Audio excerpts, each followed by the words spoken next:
او اللہ کی نافرمانی کرنے والوں، او گناہوں کی دلدل میں مبتلا رہنے والے میرے نوجوان ساتھیوں، او توبہ کو ٹال دینے والوں، او نیکی کو کل پر ٹال دینے والے میرے نوجوان ساتھیوں، کیا تم اس بات کی گارنٹی دے سکتے ہو کہ بڑھاپا آنے تک تم زندہ رہو گے؟ نہیں نہیں، وما تدری نفس بأی ارض تموت، کب مرو گے کہاں مرو گے کوئی نہیں جانتا۔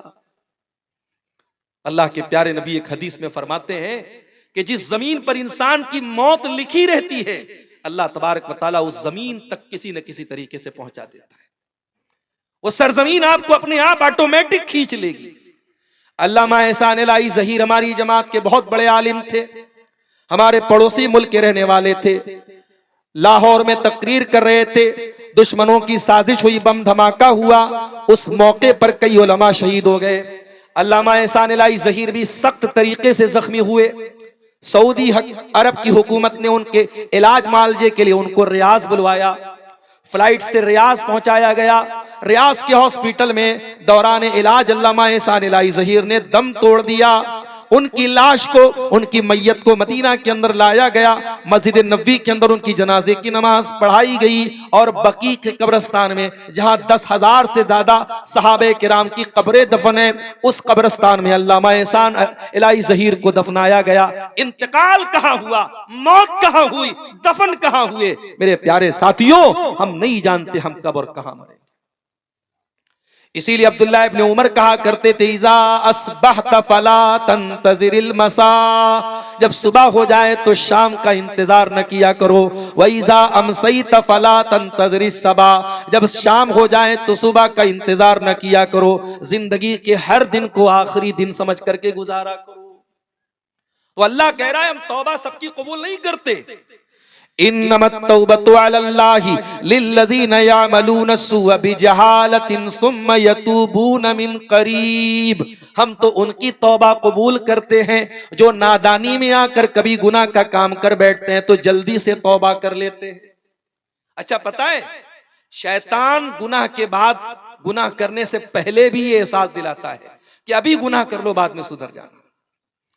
یوسف علیہ السلام کے بھائیوں نے جب ان کو قتل کرنے کی پلاننگ کی تو ذرا دیکھو شیطان نے ان کے دل میں کیا وسوسہ ڈالا۔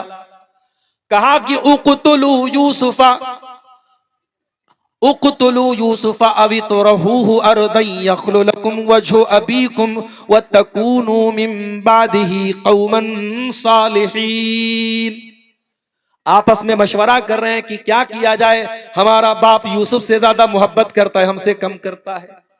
علماء نے لکھا ہے اس آیت کی تفسیر میں کہ باپ اگر اپنی کسی اولاد سے زیادہ محبت کرتا ہے تو بھی اظہار نہیں کرنا چاہیے، ورنہ باقی بچوں کے دل میں حسد پیدا ہوتا ہے۔ یہ تو نیچرل بات ہے، باپ کو کسی ایک بیٹے سے، کسی ایک بچے سے زیادہ محبت ہو سکتی ہے، نیچرل بات ہے، دل پر کسی کا کنٹرول نہیں ہے، مگر حق دینے میں سب کے ساتھ انصاف کرنا ہے۔ معاف کرنا میرے پیارے ساتھیوں، آج ہمارے سماج میں بہت سارے ایسے باپ بھی آپ کو مل جائیں گے جو اولاد کے درمیان نا انصافی بھی کرتے ہیں، ایک اولاد کو زیادہ دیتے، ایک اولاد کو کم دیتے ہیں، ایک اولاد کو کچھ بھی نہیں دیتے ہیں۔ کان کھول کر کے سن لیں، ایسے ماں باپ، ایسے باپ سن لیں جو اپنے بچوں کے ساتھ نا انصافی کرتے ہیں۔ اللہ کے نبی نے بڑی سخت وعید فرمائی، آپ نے فرمایا اتقوا اللہ واعدلوا بین اولادکم، اللہ سے ڈرا کرو، اپنی اولاد کے درمیان انصاف کیا کرو، نا انصافی مت کیا کرو۔ یعقوب علیہ السلام نا انصافی تو نہیں کر رہے تھے، مگر یوسف اتنے پیارے تھے، اتنے خوبصورت تھے، اور پھر یوسف کی ماں بھی نہیں تھی، دوسری ماں تھی ان کی، تو یوسف اور ان کے بھائی بنیامین کو زیادہ پیار کرتے تھے، اور یہی بات باقی 10 بھائیوں کو پسند نہیں آئی۔ کہا کہ قتل کر دو یوسف کو یا کسی ریگستان میں چھوڑ دو، جب یوسف نہیں رہیں گے نہ بانس رہے گا نہ بانسری بجے گی، جب یوسف بھی ختم ہو جائیں گے پھر ہمارا باپ ہم سے محبت کرے گا۔ وَتَكُونُوا مِن بَعْدِهِ قَوْمًا صَالِحِينَ، آج یوسف کو قتل کر دیتے ہیں، کل توبہ کر لیں گے، نماز پڑھ لیں گے، روزہ رکھ لیں گے، کل نیک بن جائیں گے، آج یہ گناہ کا کام کر لیتے ہیں۔ شیطان کا بہت بڑا دھوکہ ہے یہ میرے ساتھیوں، شیطان آج آپ سے کہتا ہے گناہ کر لے، اور شیطان کہتا ہے کل سدھر جانا۔ شاعر نے بڑی سچی بات کہی ہے، کل نہ کر کل کا کوئی بھروسہ نہیں، کل تو کل ایک پل کا بھروسہ نہیں، ایک پل کا بھروسہ نہیں ہے، آپ کل کی بات کرتے ہیں۔ اس لیے اللہ کہتا ہے ہم ان کی توبہ قبول کرتے ہیں جو جلدی سے توبہ کرتے ہیں۔ پھر فرمایا وَكَانَ اللَّهُ عَلِيمًا حَكِيمًا، اللہ تعالیٰ سب کچھ جانتا ہے، اللہ تعالیٰ بہت حکمت والا ہے۔ وَلَيْسَتِ التَّوْبَةُ لِلَّذِينَ يَعْمَلُونَ السَّيِّئَاتِ، اللہ ان کی توبہ قبول نہیں کرے گا جو گناہ پر گناہ کرتے رہتے ہیں۔ حَتَّى إِذَا حَضَرَ أَحَدَهُمُ الْمَوْتُ قَالَ إِنِّي تُبْتُ الْآنَ، جب موت کا ٹائم آتا ہے، جب مرنے کا ٹائم آتا ہے، بندہ کہتا ہے اے اللہ میں توبہ کر رہا ہوں، مرنے کے ٹائم توبہ کرتا ہے، ایسے لوگوں کی توبہ اللہ قبول نہیں کرے گا۔ وَلَلَّذِينَ يَمُوتُونَ وَهُمْ كُفَّارٌ، اور اللہ ان کی توبہ بھی قبول نہیں کرے گا جو ایمان کے بغیر دنیا سے چلے جاتے ہیں، جو کفر کی حالت میں جو کافر ہو کر دنیا سے مر جاتے ہیں۔ ایمان سے بڑی کوئی دولت نہیں ہے میرے ساتھ، مرو تو ایمان کی حالت میں مرو۔ آج ہمارے لیے یہ بھی لمحے فکریہ اور سوچنے کا مقام ہے۔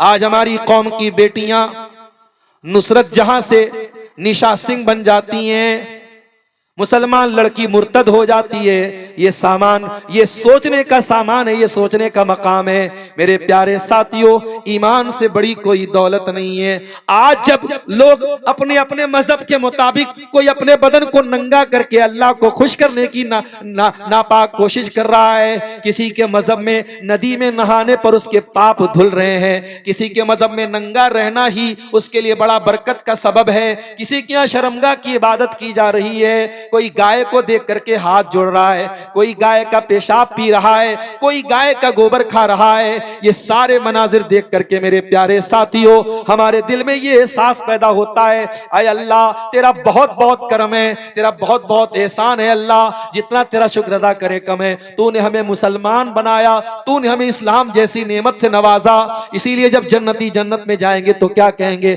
الحمدللہ الذی ہدانا لہذا وما کننا لنہتدی لولا ان ہدانا اللہ۔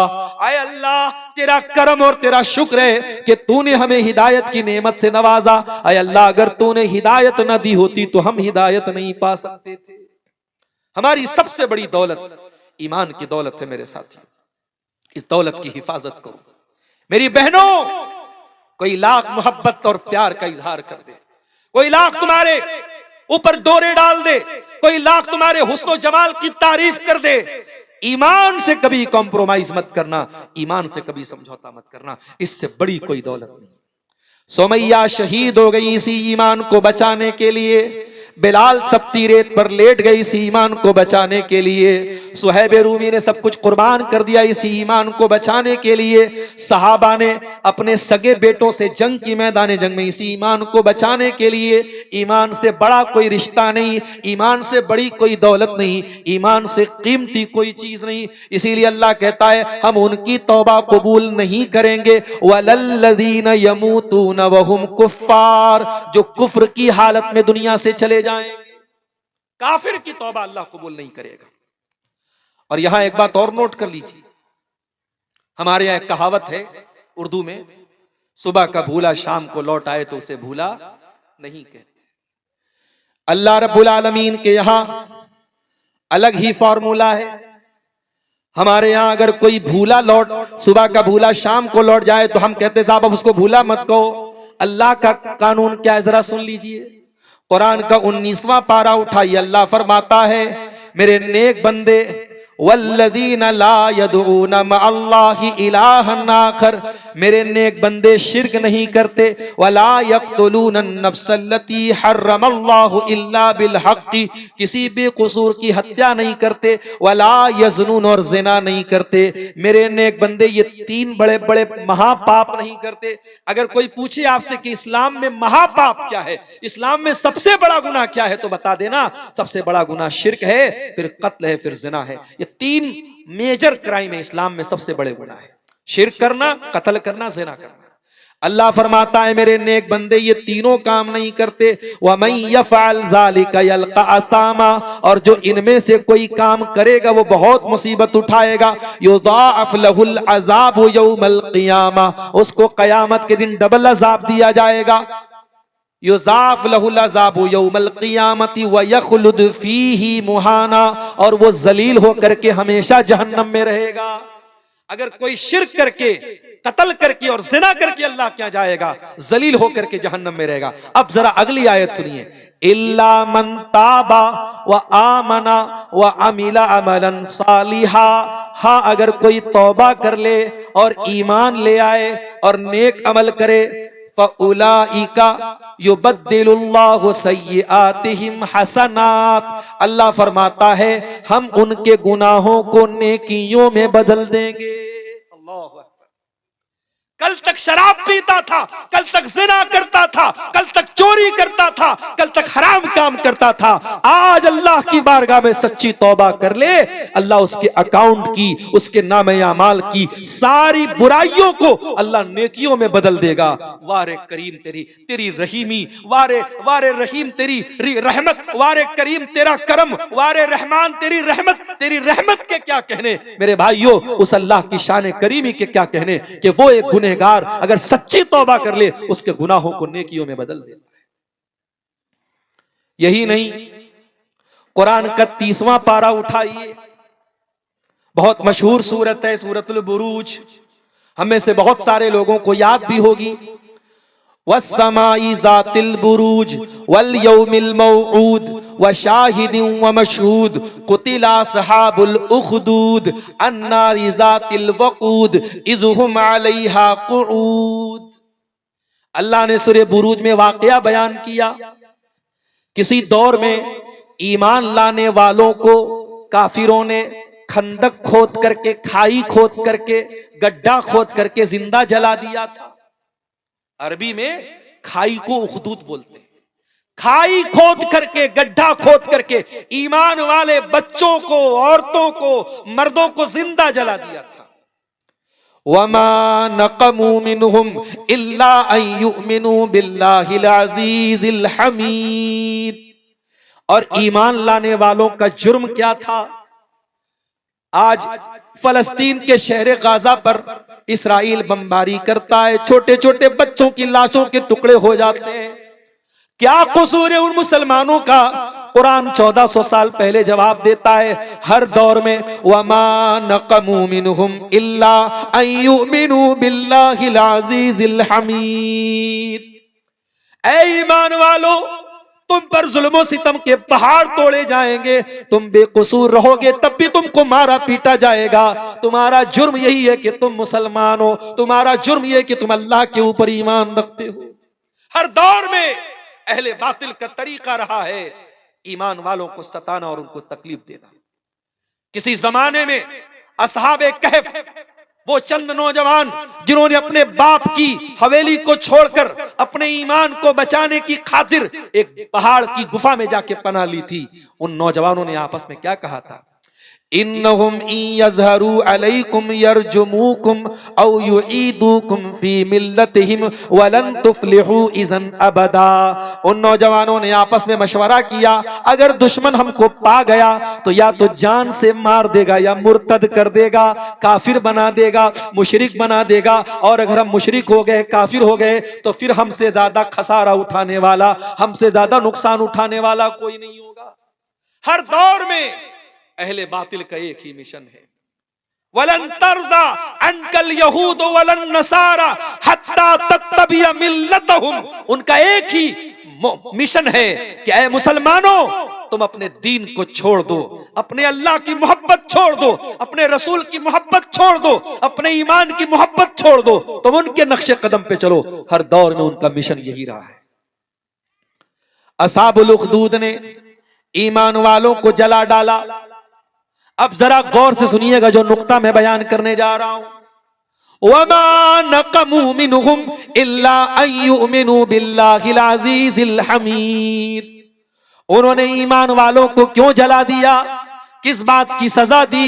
سزا اس بات کی دی کہ وہ اللہ کے اوپر ایمان لے آئے، الذی لہ ملک السماوات والارض، وہ اس اللہ کے اوپر ایمان لے آئے جو اللہ آسمانوں کا بھی بادشاہ ہے، زمین کا بھی بادشاہ ہے، واللہ علی کل شیء شہید، اور جو اللہ ہر چیز کے اوپر نگراں ہے۔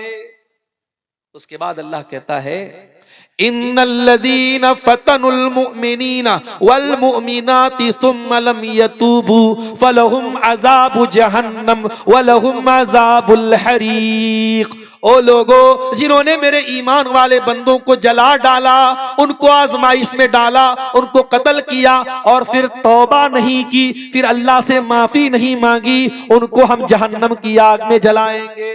ذرا غور کرو، جنہوں نے ایمان والوں کو زندہ جلا دیا، اللہ ان کو بھی توبہ کی دعوت دے رہا ہے۔ جنہوں نے رحمان کے بندوں کو جلا ڈالا، اللہ کے بندوں کو زندہ جلا دیا، اللہ ان کو بھی توبہ کی دعوت دے رہا ہے۔ یہ اللہ کریم کا کرم ہے میرے پیارے ساتھیوں، یہ اللہ رحیم کی رحمت ہے، یہ اس رحمت والے رب کی یہ شان ہے میرے پیارے ساتھیوں۔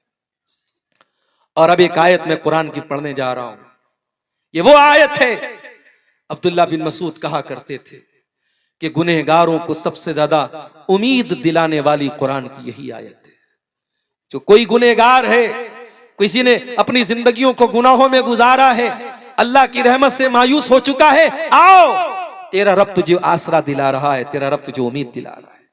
سورہ زمر کی آیت ہے، قُلْ يَا عِبَادِيَ الَّذِينَ أَسْرَفُوا عَلَىٰ أَنفُسِهِمْ لَا تَقْنَطُوا مِن رَحْمَتِ اللَّهِ۔ اے نبی آپ کہہ دیجئے، اے میرے وہ بندوں جنہوں نے گناہ کر کر کے اپنی جان کے اوپر ظلم کیا ہے، اپنے اوپر اتیاچار کیا ہے، اپنے آپ کو پریشان کیا ہے، لا تقنطوا من رحمت اللہ، اے گنہگارو تم اللہ کی رحمت سے کبھی مایوس نہ ہونا۔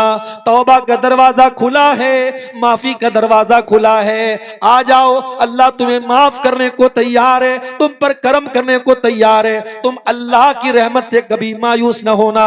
ان اللہ یغفر الذنوب جميعا، تم سچی توبہ تو کر کے دیکھو، اللہ تمہارے سارے گناہوں کو معاف کر دے گا۔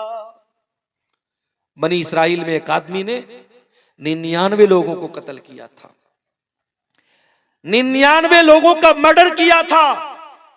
پھر اس کے دل میں توبہ کا خیال آیا، اس نے پوچھا کسی سے اس دور کا سب سے بڑا عالم کون ہے؟ اس زمانے میں یوٹیوب نہیں تھا، ورنہ جس کا یوٹیوب پر ویو زیادہ آتا لوگ اس کو بتا دیتے یہ سب سے بڑا عالم ہے کہ نہیں؟ آج تو بھائی یوٹیوب کے حساب سے عالم کا کیٹیگرائزیشن طے ہوتا ہے۔ ہمارے پڑوسی ملک میں ایک بیوقوف ہے، وہ کہتا ہے میرے اتنے سبسکرائبر ہیں، اتنے لاکھ سبسکرائبر ہیں، اگر عیسیٰ علیہ السلام بھی آج دنیا میں آ جائیں تو میرے فالوور سے زیادہ ان کے فالوور نہیں۔ استغفر اللہ۔ اور دنیا کہتی ہے صاحب بہت بڑا اسکالر ہے وہ۔ ایسے اسکالروں کو ہم اپنے جوتے کی نوک پہ رکھتے ہیں۔ آج سوشل میڈیا کا دور ہے، آج کسی کے فیس بک پر دیوانے چند لوگ ہو گئے، یوٹیوب پر اس کے فالو کرنے والے، اس کے چینل کو سبسکرائب کرنے والے اور لائک کرنے والے چند لاکھ ہو گئے، تو ہم نے سمجھ لیا صاحب سب سے بڑا علامہ بن گیا۔ نہیں میرے ساتھی، علم الگ چیز ہے، شہرت الگ چیز ہے۔ علم الگ چیز ہے اور دنیا والوں میں لائک پا لینا الگ چیز ہے۔ اس آدمی نے 99 لوگوں کے قاتل نے پوچھا سب سے بڑا عالم کون ہے؟ لوگوں نے بتایا فلاں کے پاس چلے جاؤ۔ فلاں کے پاس گیا تو وہ عالم نہیں تھا، وہ راہب تھا۔ What is the difference between Alam and راہب؟ راہب اور عالم میں کیا فرق ہے؟ عالم کہتے اسکالر کو اور راہب کہتے عبادت گزار کو۔ راہب تو تھا، اسکالر نہیں تھا، عالم نہیں تھا، عبادت بہت کرتا تھا، عالم نہیں تھا۔ وہ گیا 99 لوگوں کا قاتل، پوچھا بھائی میں نے 99 لوگوں کا خون کیا ہے، میں توبہ کر سکتا ہوں کیا؟ کہا کیا ہے میرے بھائی، تو 99 لوگوں کا قاتل ہے، تیری توبہ قبول نہیں ہوگی۔ کہا اچھا میری توبہ قبول نہیں ہوگی؟ اس نے اس کو بھی مار ڈالا۔ قاتل کے لیے قتل کرنا کون مشکل کام ہے؟ اس نے اس راہب کو بھی قتل کر دیا، 100 قتل کر دیا۔ پھر اس کے دل میں توبہ کا خیال آیا، پھر اس نے پتہ لگایا سب سے بڑا عالم کون ہے۔ اب لوگوں نے بتایا فلاں کے پاس چلے جاؤ۔ اب جس کے پاس پہنچا وہ حقیقت میں عالم تھا۔ تو جب مسئلہ پوچھنا ہو تو عالم سے ملنا چاہیے، راہب سے نہیں ملنا چاہیے۔ عالم سے ملو گے تب مسئلہ حل ہوگا، راہب سے ملو گے تو مسئلہ خراب ہو جائے گا۔ وہ 100 لوگوں کا قاتل جب عالم کے پاس پہنچا، اس سے جا کر کے کہا کہ میں نے 100 لوگوں کا مرڈر کیا ہے، میں توبہ کرنا چاہتا ہوں، کیا میری توبہ قبول ہوگی؟ کہا بالکل قبول ہوگی۔ وَمَن يَحُولُ بَيْنَكَ وَبَيْنَ رَبِّكَ، اللہ کے درمیان اور بندے کے درمیان میں کیوں رکاوٹ بنوں؟ کوئی نہیں بن سکتا۔ اے میرے بھائی، تو توبہ کرنا چاہتا ہے، ضرور تیری توبہ قبول ہوگی، شرط یہ ہے کہ تجھے اپنی بستی کو چھوڑنا پڑے گا، یہ برے لوگوں کی بستی ہے، تجھے نیک لوگوں کی بستی میں جانا پڑے گا، نیک لوگوں کی بستی میں جانا پڑے گا، فلاں بستی میں چلے جاؤ، وہاں تم کو جا کر کے تم توبہ کرنا، وہاں تمہاری توبہ قبول۔ اب ذرا غور کیجئے اللہ اپنی رحمت کیسے اتارتا ہے بندے کے اوپر۔ 100 لوگوں کا قاتل زندگی بھر قتل کرتا رہا، بے قصوروں کو مارتا رہا، آج توبہ کرنے کے لیے ارادے سے گھر سے نکلا ہے، نیک لوگوں کی بستی کی طرف جا رہا ہے، حتی اذا انتصف الطریق، آدھے راستے میں پہنچا، موت آ گئی۔ اللہ اکبر، موت آ گئی۔ موت تو آئے گی اپنے ٹائم پر نا، موت کو اس سے کوئی فرق نہیں پڑتا کہ آپ کے مرنے کے بعد آپ کے بچوں کا کیا ہوگا، آپ کی بیوی کا کیا ہوگا، آپ کا مکان بنے گا کہ نہیں بنے گا، آپ کی بیٹی کی شادی ہوگی کہ نہیں، موت کو اس سے، موت اپنے ٹائم پر آئے گی۔ موت آ گئی۔ اب جب موت آ گئی تو رحمت کا فرشتہ بھی آ گیا، عذاب کا فرشتہ بھی آ گیا۔ رحمت کا فرشتہ بولا میں اس کو لے کر کے جاؤں گا، یہ توبہ کرنے جا رہا تھا۔ عذاب کا فرشتہ بولا میں لے کے جاؤں گا، 100 لوگوں کا قاتل تھا۔ دونوں فرشتے آپس میں لڑنے لگے۔ اللہ نے ایک تیسرا فرشتہ بھیجا انسان کی شکل میں۔ اب یہ دونوں فرشتے اس تیسرے فرشتے کے پاس جو انسان کی شکل میں تھا، اس سے جا کے بولتے بھائی ہمارا یہ مسئلہ ہے، تم حل کر دو گے کیا؟ بولا میرے پاس ایک راستہ ہے، ایک کام کرو، اس راستے کو ناپ لو، یہ جہاں سے چل کے آیا اور جہاں جا رہا تھا، جو ڈیسٹینیشن ہے، جو سورس ہے، دونوں کو ناپ لو۔ اگر یہ اپنی منزل سے قریب تھا تو رحمت کا فرشتہ لے کے جائے گا، اور جہاں سے چلا تھا وہاں سے قریب تھا تو عذاب کا فرشتہ لے کے جائے گا۔ جب راستہ ناپا گیا تو پتہ نہیں آپ کے نیما میں کیا بولتے ہیں، اس کو ہمارے بنارس میں بتا بولتے ہیں، آپ کیا بولتے ہیں؟ بتا ہی بولتے ہیں نا، سب جگہ بتا ہی بولتے ہیں، ادھر شیر آبادی لوگ بھی بتا ہی بولتے ہیں۔ تو ایک بتا وہ قریب تھا کس سے؟ نیک لوگوں کی بستی سے۔ اللہ اکبر، اللہ کو بچانا تھا تو کیا انتظام کر دیا۔ اللہ اگر ایک بتا پیچھے کر دیتا تو جہنم میں چلا جاتا، ایک بتا اللہ نے آگے کر دیا۔ اللہ اکبر، سچی توبہ کا یہ نتیجہ ہے میرے ساتھی۔ 100 لوگوں کا قاتل سچی توبہ کیا، اللہ نے اس کو ایک بتا قریب کر دیا نیک لوگوں کی بستی کے، اور رحمت کا فرشتہ اس کو لے کر کے گیا۔ اس لیے اللہ کی رحمت سے کبھی مایوس مت ہونا میرے ساتھی۔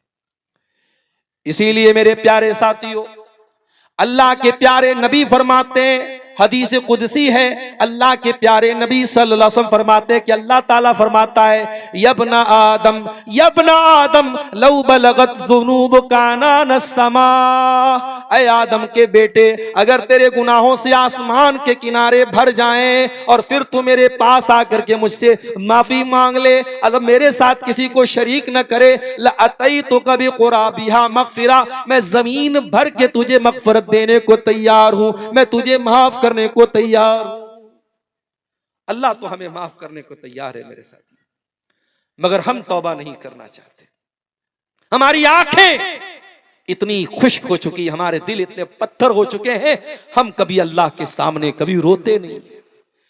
میرے نوجوان ساتھیوں، اگر آج تک کی زندگی گناہوں میں گزری ہے، رات کو 2 بجے تک 3 بجے تک غلط کام کر کے سوئے ہو، تو جاؤ ذرا اپنے کمرے میں اپنے آپ کو بند کر لینا اور اللہ کی بارگاہ میں ہاتھ اٹھا کر کے اپنے گناہوں کو یاد کر لینا۔